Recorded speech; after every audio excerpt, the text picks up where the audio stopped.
Y seguimos la secuencia, mis amados hermanos, de estos estudios en el libro de Eclesiastés. Recordarán que estamos yendo segmento por segmento, tratando de desmenuzar la experiencia del predicador. Como les había dicho, del asambleador, de aquel que está llamando, convocando a la gente para darles lecciones de la vida. La pregunta principal que estamos tratando de enfatizar es: ¿cómo es una vida sin Dios? ¿Cómo es una vida alejada de Dios? Y les había dicho desde un comienzo que la idea principal es que una vida sin Dios es incierta y desesperante. Al llegar al capítulo 2, versículos del 12 al 17, lo cual es lo que vamos a tratar esta noche, yo quisiera presentarles bajo la cabecera de que una vida sin Dios es fatalmente desilusionante. Y la forma como es manifestado esto empieza con una observación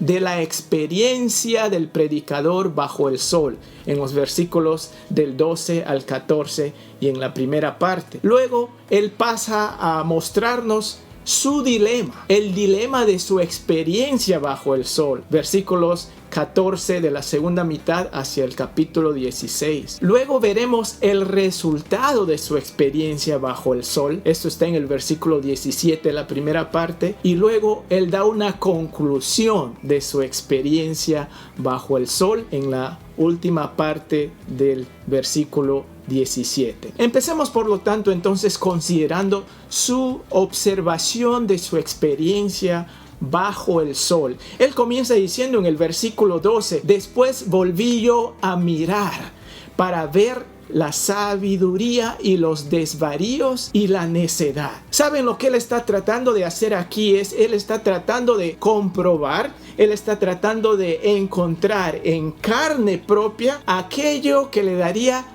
satisfacción y significado a la vida sin Dios. Y por lo tanto, habiendo ya tratado la sabiduría, porque recordarán en el capítulo 1, versículos del 12 al 18, él trató de encontrar significado a la vida en la sabiduría. Pero ahora él va a matizarlo con algo que me parece hasta un poco alocado, hasta sin sentido. Lo que él está haciendo está intentando introducir el extremo opuesto a la sabiduría, ello de vivir sin sentido. Y es un vivir sin sentido elevado al cuadrado, porque cuando dice después volví a ver la sabiduría y luego a los desvaríos y a la necedad, desvarío y necedad tienen el mismo sentido, serían como sinónimos, pero al ser unidos las dos palabras es como decir, es un sentido, es una locura al cuadrado. ¿Y por qué él está dispuesto a hacer esto, mis queridos hermanos? Porque su deseo es: si no he encontrado significado en la sabiduría, de repente al vivir la vida alocadamente, de repente al hacer las cosas más allá del sentido común, de repente allí encuentre realmente el significado de la vida. Por eso decías que es un enfoque doblemente sin sentido, doblemente sin razón, doblemente alocado. Y él se autodenomina el ser más capacitado para hacerlo, porque como es el hombre más sabio y es el hombre más rico y más famoso de la historia, entonces no habrá otro antes ni después de él para que pueda decirnos con capacidad la calidad de su experiencia. Y en su observación, después de probar los extremos, ¿no? Por un lado tenemos la sabiduría y luego tenemos la locura al cuadrado, la insensatez. Él dice y él se da cuenta que es mejor este lado de la sabiduría, utilizando el sentido común, obedeciendo las reglas, sujetándose al curso razonable de la vida, es lo mejor para una persona. Y él diría, por lo tanto, si tengo que decirte lo que debes hacer, diría: vive la vida sabiamente. Pero luego entramos a su dilema. Recuerden que esto es la observación que él hace, su observación.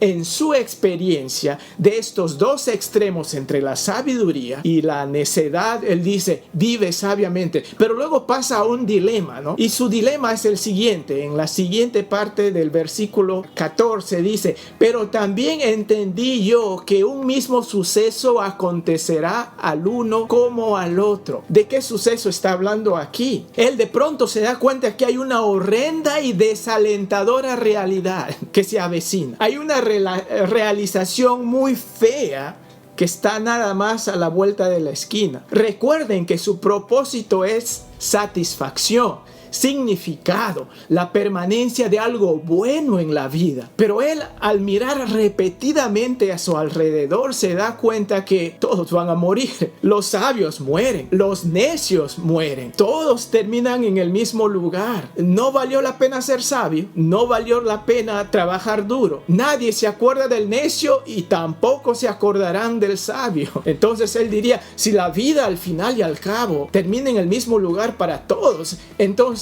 ¿de qué vale vivir? Sabiamente siguiendo las reglas, ¿valdrá la pena? Bueno, él aprecia aquí diciendo que realmente vamos a terminar en el mismo lugar. Y aquí él es donde manda su desilusionante declaración. Y lo dice sintiéndolo en el alma. Y nosotros también deberíamos sentirlos, porque fíjense lo que dice. Vimos la observación de su experiencia y vemos el dilema de su experiencia, que tanto sabios como necios terminan en el mismo lugar, y por lo tanto el resultado de su experiencia lo dice de la siguiente manera: aborrecí por tanto la vida, porque la obra que se hace debajo del sol me era fastidiosa. Dos palabras llenas de color y hasta de calor, diría yo, y pasión están aquí muy enfatizadas: odio y desgano, porque dice aborrecí por tanto. Esta palabra aborrecer es una palabra muy fuerte. Es la emoción que sale de las mismas entrañas, que arrastra a muchos a hacer cosas inimaginables. Qué locuras no hemos sido tentados a hacer debido al odio que sentimos en el corazón. Y luego dice que la vida es un fastidio. O sea, la vida es mala, es una miseria, es injusta, es calamitosa. ¿Qué les parece ese sentido de la vida? ¿Cómo te sentirías tú al tener ese pensamiento sobre la vida cuando te despiertas cada mañana? Aborrecí la vida. Esta vida es un fastidio. Y con razón que llega a la conclusión final. La conclusión de su experiencia bajo el sol es la siguiente: por cuanto todo es vanidad y aflicción de espíritu. Todo esto, lo que vivimos, no vale la pena, diría él. Y mis hermanos, al concluir en este versículo, nos quedaríamos deprimidos, frustrados y hasta desesperanzados. Pero no debe concluir allí. Realmente el predicador no culmina allí. Tenemos que adelantarnos al capítulo 12, en el versículo 13, cuando allí da su conclusión y él dice lo siguiente: el fin de todo el discurso es esto: teme a Dios y guarda sus mandamientos, porque esto es el todo del hombre. Temer a Dios significa tomar a Dios en serio, mis queridos hermanos. Y tomarle en serio significa escuchar lo que dice y obedecerlo. Y él nos dice que debemos inyectar eternidad a la vida.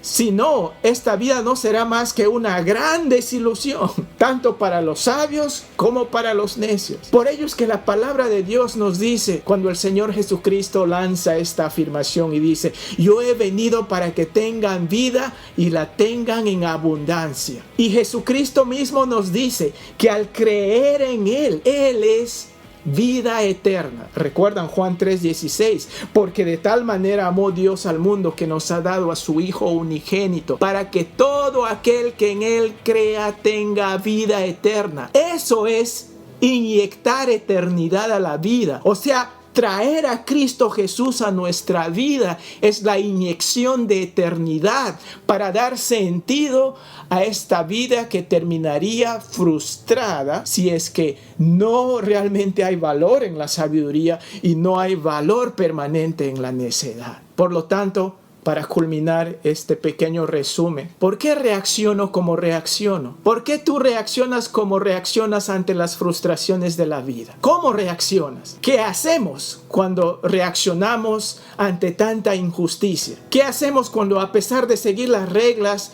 termino perdiendo y recibiendo trato injusto? Mis queridos hermanos, en nuestras frustraciones a las injusticias de la vida, manifestamos el verdadero valor que llevamos en el corazón. Solo la vida eterna que Jesucristo nos da nos concederá paz y tranquilidad al final de nuestros días en esta tierra. Nuestras frustraciones en esta vida revelan si estamos enfocando en la eternidad o estamos solo enfocando en esta vida terrenal.